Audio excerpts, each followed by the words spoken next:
Hello दोस्तों आज हम जानेंगे हमारे जीरो बुक्स बिलिंग सॉफ्टवेयर में पेमेंट की एंट्री आपको कैसे करनी है। यानी कि किसी भी सप्लायर से आपने कोई भी सामान खरीदा है, अब उसकी आपको पेमेंट की एंट्री करनी है और आपको पार्शियल पेमेंट करनी है, फुल पेमेंट करनी है, उसकी स्टेटमेंट्स देखनी है, उसकी स्टेटमेंट को जनरेट करना है पीडीएफ में। तो ये सारी चीजों को आज हम इस वीडियो में देखने वाले हैं। तो आप बने रहें, ध्यान से देखें, बिना वीडियो को स्किप करें, ताकि सारी चीजों के बारे में आपको भी समझ में आए।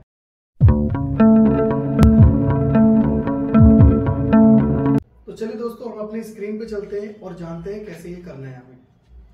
तो अभी हमने एक रिसेंटली परचेज एंट्री की हुई है, अभी मैं दिखा भी देता हूँ आपको। डे बुक में जाके कंट्रोल डी से हम डे बुक ओपन कर सकते हैं और यहाँ पे देखिए हमने एक एसबी ट्रेडर की परचेज एंट्री की हुई है और ये बिल अभी मेरे पास इसी का रखा हुआ है और जो भी हमने इसके रिगार्डिंग पेमेंट की है वो भी हम यहाँ पे मेंशन करेंगे। तो सबसे पहले पेमेंट का जो रूल होता है वो होता है स्टेटमेंट का, कि हम पहले पार्टी की स्टेटमेंट देखें, उसके कितने बिल हैं, पहले का क्या बैलेंस है और कितना बैलेंस उसका रह रहा है टोटल।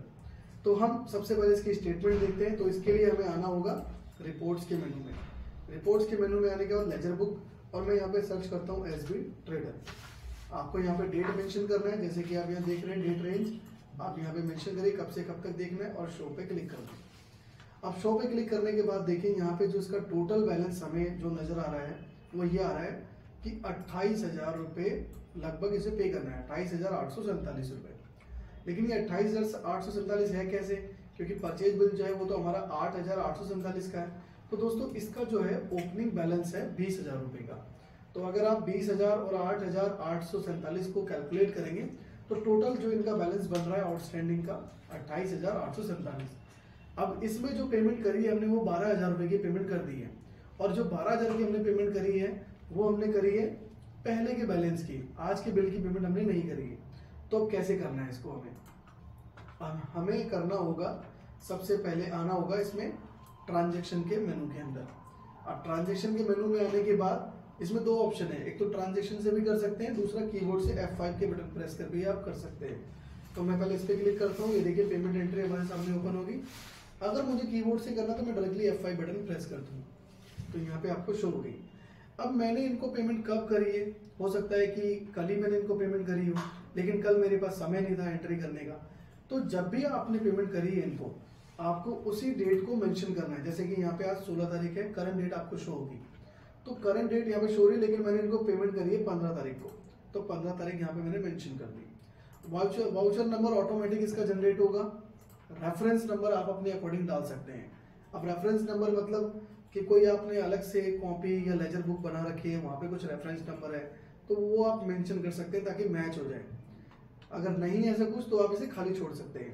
अब 2 में जो आप यहाँ देख रहे हैं 2, इस 2 में आपको डालना है किस पार्टी को आपने पे किया। तो मैंने एसबी ट्रेडर को पे किया है और जैसे ही मैंने एसबी ट्रेडर पे एंटर किया तो यहाँ पे इसका बैलेंस भी आ गया और मैंने इनको पे किया 12,000 को, तो मैंने यहाँ 12,000 मेंशन कर दिया। और उसके बाद मैंने इनको कैश पे किया है। अगर आपने बैंक पे किया होता तो यहाँ पे बैंक का ऑप्शन भी आ जाता, जैसे पेटीएम पे किया आपने तो पेटीएम, अगर कोई और आपका बैंक अकाउंट होता तो यहाँ पे आप ऐड भी कर सकते हो। तो अभी मैंने इसको कैश पे किया और उसके बाद आप कोई डिस्क्रिप्शन लिखना चाहो कि ये कैश आपको कोई पर्सन दे के आया है या ये काउंटर पे हमारे लेने आया था या इसका एमआर सेल्समैन हमारे पास आया था, तो वो भी आप मेंशन कर सकते हैं। बस इससे ये फायदा होता है कि कभी कोई डिस्प्यूट होता है तो आपको क्लियर समझ में आ जाएगा कि हाँ हमने ये पेमेंट इसके थ्रू की हुई है। अब जैसे मैं डाल देता हूं payment collect on my sale counter और उसके बाद हम इसको सेव पे क्लिक करेंगे और इसे कर देंगे यस। तो पेमेंट एंट्री कंप्लीट हो गई। अब हमें देखना है कि उसका क्या बैलेंस है, क्या एंट्री हुई है उसकी। तो रिपोर्ट्स में जाके लेजर बुक और यहाँ पे आपको सर्च करना है एसबी ट्रेडर जिसका देखना है और शो पे आपको क्लिक करना है।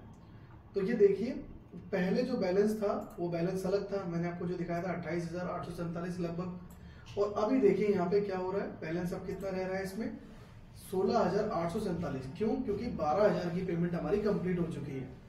अब हमें अगर इसके अंदर कुछ एडिट करना है, मान लो पेमेंट की एंट्री हमारी गलत हुई है, हमने कैश नहीं हमने पेटीएम किया था या हमने जो वैल्यू है वो गलत डाली है, तो आपको इसी पे क्लिक करना है और आप यहाँ पे जाके जो ऊपर के सेक्शन आप देख पा रहे हैं एडिट पे क्लिक करके इस पेमेंट एंट्री को एडिट कर सकते हैं। तो पहला तो ये ऑप्शन है, मान लो मैंने इसको 11,000 की पेमेंट कर दी, गलती से मैंने 12,000 डाल दी, तो मैंने इसे 11,000 करके सेव कर लिया और इसे यस। तो अब जो है देखो यहाँ पे ये अपडेट हो गया, ऑन द स्पॉट अपडेट हो गया 11,000 इसकी स्टेटमेंट में। और अगर हमें इनको प्रिंट देना पड़ता है तो मैं यहाँ पे प्रिंट पे क्लिक कर रहा हूँ और प्रिंट पे क्लिक करने के बाद देखो इसकी स्टेटमेंट जनरेट हो गई कि हमने कब इसको पेमेंट करी है और क्या हमने इसे खरीदा है, टोटल क्या बैलेंस रिमेन है, यहाँ पे सब कुछ मेंशन है। तो प्रिंट भी कर सकते हैं, अगर आप पीडीएफ जनरेट करना चाहें तो नीचे पीडीएफ जनरेट करने का भी ऑप्शन है। तो ये तो है डायरेक्टली लेजर के अंदर जो ऑप्शन है। अगर हम चाहते हैं कि प्रॉपर वैसे करें कि हम कोई की प्रेस करें तो आप कंट्रोल डी प्रेस करके भी कर सकते हैं। जैसे ही कंट्रोल डी करेंगे तो सबसे लास्ट में जो भी आपने एंट्री की होगी वो आपको दिखेगा। जैसे ये परचेज की एंट्री है, ये सेल की एंट्री है, ये परचेज है। अब यहाँ पे हमें पेमेंट की एंट्री शो नहीं हो रही। क्यों नहीं हो रही? क्योंकि जो डे बुक खुला हुआ है वो अभी 16 तारीख का खुला हुआ है, पर हमने ये 15 तारीख को किया हुआ है। तो 15 तारीख किया, शो पे क्लिक किया, तो अब देखिए अब यहाँ पे आपको दिखाई दे रहा है पेमेंट, और ये देखिए यहाँ पे डेट क्या मेंशन है, 15 तारीख। अब हमें इस पे सिंपल क्लिक करना है और एडिट पे क्लिक करके जो भी हमें इसके अंदर एडिट करना है वो एडिट कर सकते हैं। तो दोस्तों इसमें ये क्लियर नजर आ गया आपको कि कैसे हमें पेमेंट एंट्री करना है, कैसे मॉडिफाई करना है। अब आपको ये जानना है डिलीट कैसे करना है, तो डिलीट के लिए भी सेम प्रोसीजर है। आप इसी एंट्री पे क्लिक करें और यहाँ ऊपर के सेक्शन में आप जाके देखेंगे तो डिलीट का बटन है। अब डिलीट के बटन पे जैसे क्लिक करेंगे तो ऑटोमेटिक जैसा पहले इसका बैलेंस था सब कुछ वैसे का वैसा, ऑटोमेटिक जैसा पहले इसका बैलेंस था सब कुछ वैसे का वैसा हो जाएगा। तो दोस्तों यहाँ पे आपको क्लियर हो रहा है कि कैसे हमें पेमेंट की एंट्री करनी है, कैसे हमें एडिट करना है, कैसे हमें उसको जो है डिलीट करना है, कैसे पार्टी की जो स्टेटमेंट है जनरेट हो रही है, कैसे हमें उसको प्रिंट लेना है, कैसे पीडीएफ जनरेट करना है। तो ये सारी चीजें जो है दोस्तों मैंने आपको इसमें बताई है। बाकी अगर फिर भी कुछ इसमें रह रहा है ऐसा तो आप हमें कमेंट करके बता सकते हैं। कुछ और आपको पूछना है या कुछ और आपका सुझाव है तो वो भी हमें आप कमेंट करके बता सकते हैं। बाकी वीडियो अच्छी लगी वीडियो को लाइक करें, चैनल को सब्सक्राइब करें ताकि इस तरह की और भी इन्फॉर्मेटिव वीडियोस मिलती रहें। और दोस्तों बने रहें जीरो बुक्स में, और भी नए नए फीचर्स आपको इसमें मिलते रहेंगे। Thanks for watching.